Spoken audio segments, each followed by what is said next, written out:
Teknik radiografi periapikal merupakan teknik radiografi intraoral yang digunakan untuk menunjukkan gambaran suatu gigi dan jaringan sekitar periapikalnya. Di mana radiografi periapikal ini menggunakan film berukuran 3x4 cm dan hasil pemeriksaan dari teknik radiografi ini biasanya menunjukkan gambaran 2 hingga 4 gigi disertai dengan informasi mendetail mengenai gigi dan tulang alveolar di sekitarnya.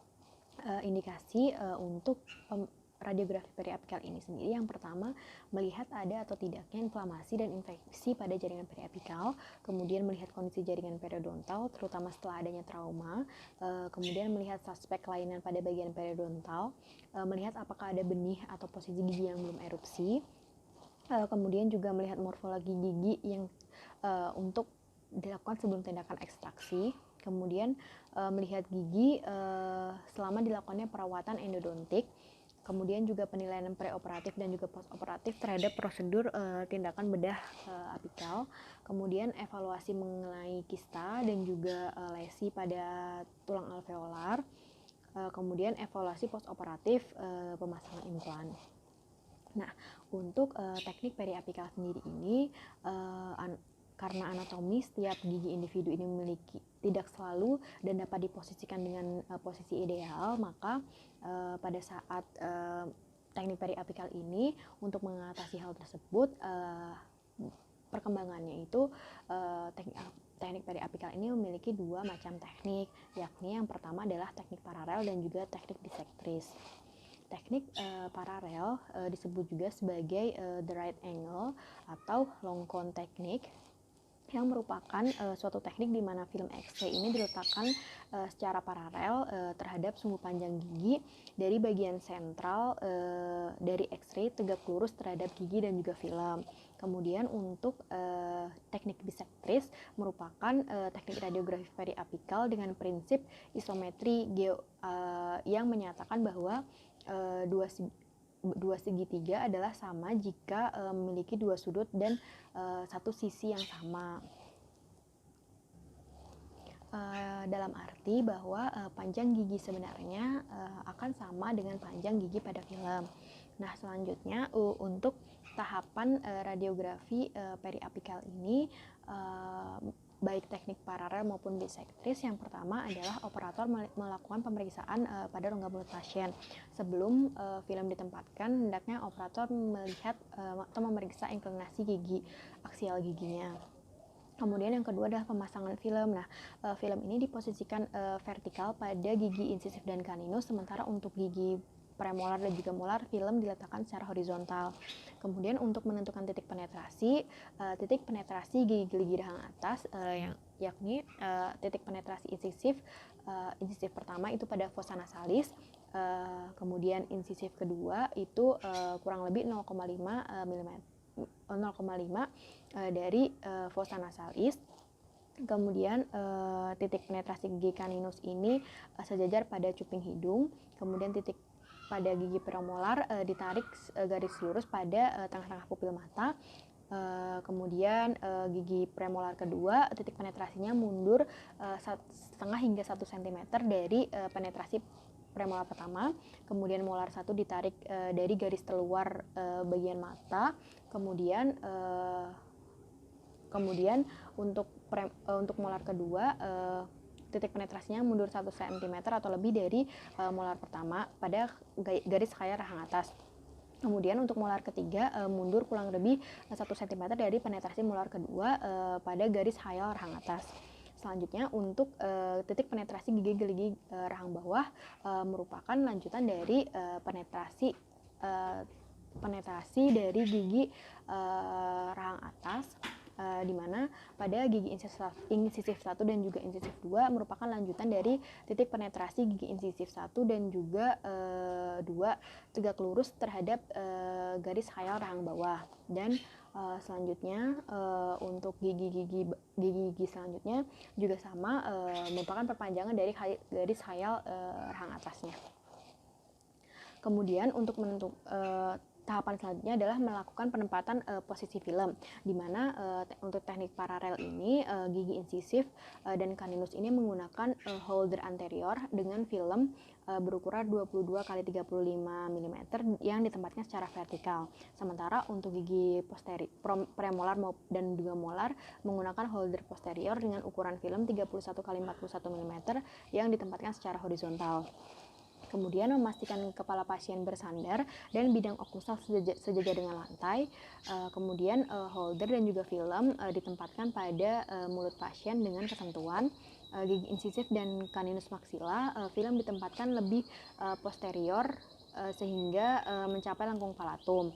Kemudian gigi insisif dan juga caninus mandibula, film ditempatkan pada dasar mulut, kira-kira tingginya sejajar dengan gigi caninus dan premolar pertama.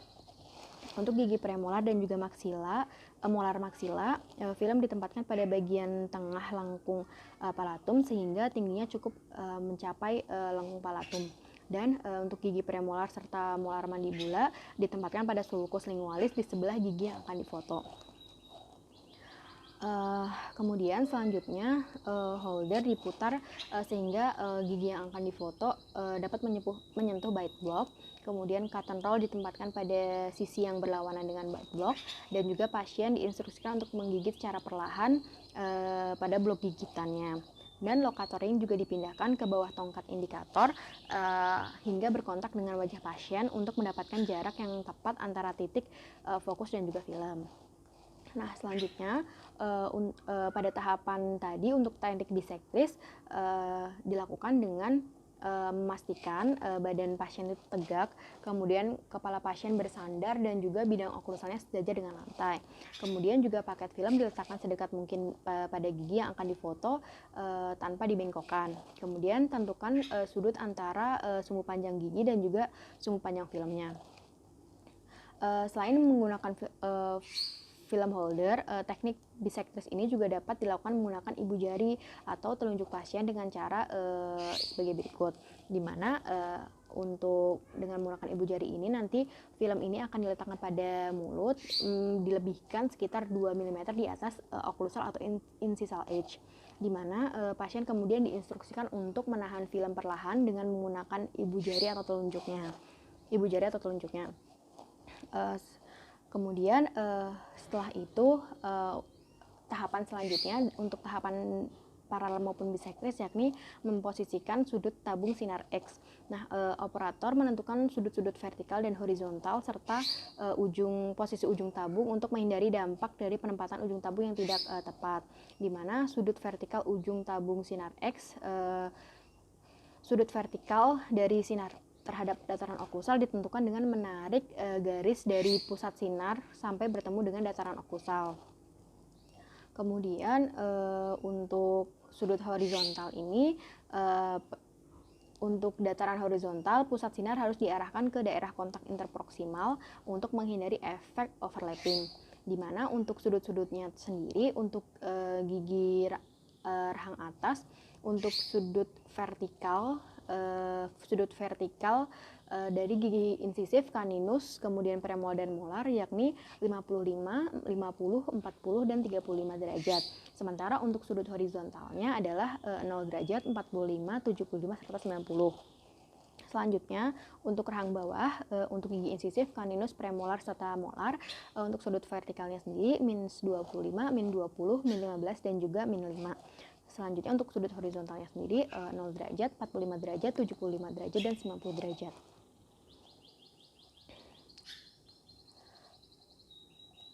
Nah, kemudian setelah proses pengambilan film selesai, operator kemudian melakukan proses pencucian film, di mana tahapannya yaitu operator membawa film ke kamar gelap dan memastikan hanya ada lampu safe light yang menyala. Kemudian membuka pembungkus film dengan hati-hati menggunakan handscoon. Selanjutnya melakukan proses developing dengan memasukkan film pada cairan developer selama 8-10 detik hingga akan muncul bayangan-bayangan gigi. Jadi lama atau sebentarnya proses dapat dilihat dari bayangan yang sudah terlihat. Kemudian selanjutnya proses rinsing dilakukan kurang lebih 10 detik dengan cara membilas pada bagian film dengan memasukkan ke dalam air dan posisinya agak dimiringkan. Selanjutnya proses fixing, memasukkan film ke dalam fixer hingga jaringan sekitar terlihat, yaitu selama kurang lebih 1 menit atau 2 kali dari cairan developer. Kemudian proses cleansing dilakukan dengan mencuci film di bawah air mengalir kurang lebih 30 detik hingga seluruh film terbilas dengan baik, dengan sempurna. Kemudian yang terakhir dengan mengeringkan film menggunakan hair dryer.